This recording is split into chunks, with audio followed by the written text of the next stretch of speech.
White supremacy is a real thing. It's also not a real thing. What I mean is, it's a paper tiger. The so-called white race, or a race of cowards. It can't be denied these people have a resource advantage.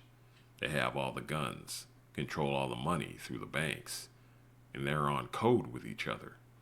Despite this, historically, when anyone stood up to these people and fought back, these people got their butts kicked.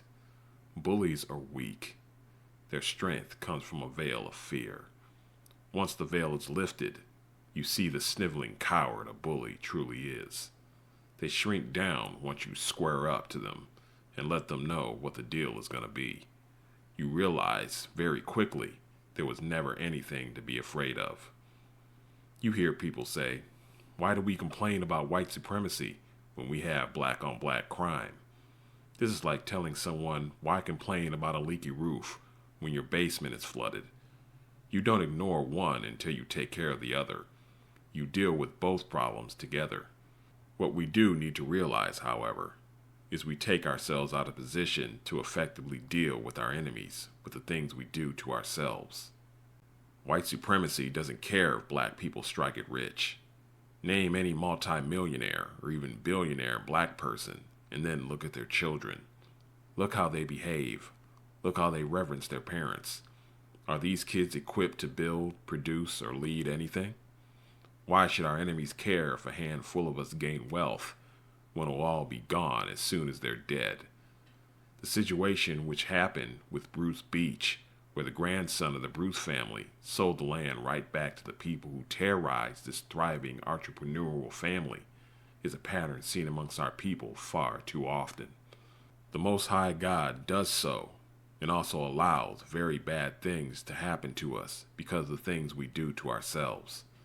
Many of our people are participating in various political elections when we have been told by the Most High to not do this. Only a sucker and a chump gets involved in a system which was intentionally designed to exclude them and bring them no benefits. You have those of our people who want to be police officers. While it's not a sin to choose such a career path, what exactly do you think you're getting involved in? White supremacy has not infiltrated law enforcement. White supremacy is law enforcement. You're signing up to be a part of the enforcement arm of white supremacy. Looking to reform law enforcement of racism is like looking to reform a beehive of bees. There is no such thing as a good cop. This is an oxymoron. If you're a cop, you can't be good. If you're good, you can't be a cop. The police are nothing more than the evolution of the slave catcher. They serve the purpose of protecting the property of the dominant society and monitoring your activity and enforcing laws made to regulate you. The only difference between the police and the Crips and Bloods is taxpayer funding. Joining the armed forces is similar.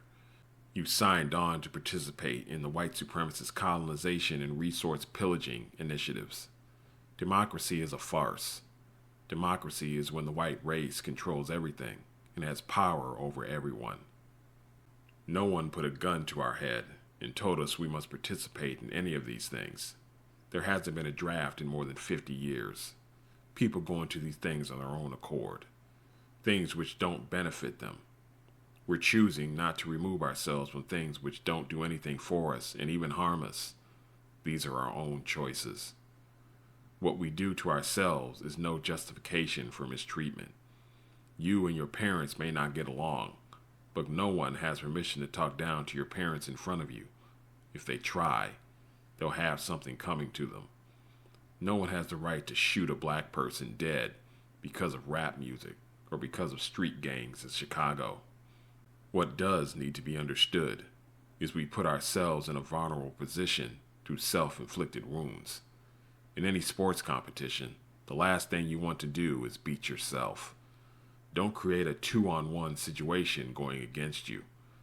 There's redlining, gentrification, benign neglect, COINTELPRO, police brutality, and other forms of anti-black racism. There's also us killing each other in the streets, selling drugs to our own people, not raising our children to be productive members of society, turning our women into whores, gender warring, and selling each other out politically and economically. We're trying to fight a real enemy while consistently undermining our own efforts. You can't have community without family. You can't have family with a whore. And you can't have an enduring legacy through a useless eater. Fix the leaky roof, but don't do it while totally ignoring a flooded basement. We must rectify all of our problems, internally and externally. The brother on the block and the sister on the gram aren't equipped to fight white supremacy, and it wasn't white supremacy who put them there. We've been attempting to fight a socio-political boxing match with our hands tied behind our backs. Many on this subject go too far on either side. Some will say it's our fault and white supremacy doesn't exist.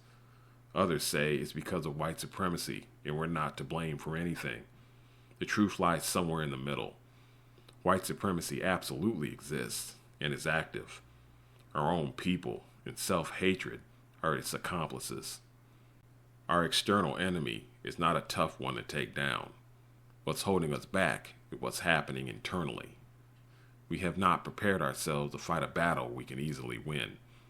Our family history book, which the world calls the Bible, tells us our time will come once Jesus returns to redeem us from our captivity. This does not mean we're required to allow ourselves to be abused. It also doesn't mean we should continue to do wrong to ourselves and our people. We should be practicing proper socioeconomic behavior like other people groups and coupling this with the obedience to the commands of the Most High God. Not only is this the only way to our prosperity, but this also hastens the return of our Savior and King, Jesus, the Messiah. White supremacy is the rod the Most High God has used on us to chasten us for our misdoings. Parents who discipline their children actually love their children. Parents who provide no discipline show hatred and neglect for their children. Don't take it personally, but understand how you got here and how you get out. There is a great reward waiting for our people, but only when we do the things we're supposed to do. We tried every other way to pull ourselves out of the hole we're in, and it has failed. It's time to try obedience to the laws, statutes, and commandments of the Most High. Do a Google search for a camp in your area. Look out for any times when you may see a camp on the street preaching, and don't hesitate to go up to them and ask any questions you have. Our brothers are more than willing to discuss these things with you, because it's why they're out there. They're out there for you, to bid all of our people to the wedding feast of the Lamb. Don't miss it.